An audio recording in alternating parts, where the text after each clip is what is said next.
যে সখীপুরবাসী 1982 সালে স্বৈর শাসক এরশাদ অবৈধভাবে ক্ষমতায় আসবার পর আটিয়া বন আইন নামে একটি কালো আইন করে সখীপুরের 14টি মৌজার সমস্ত বিকিকিনি বন্ধ করে দেন, খাজনা খারিজ বন্ধ করে দেন।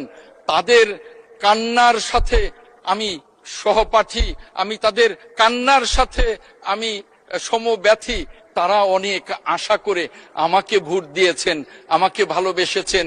আর সেই নির্যাতিত সখীপুরবাসীকে আমি ধন্যবাদ জানাই, আমি কৃতজ্ঞতা জানাই।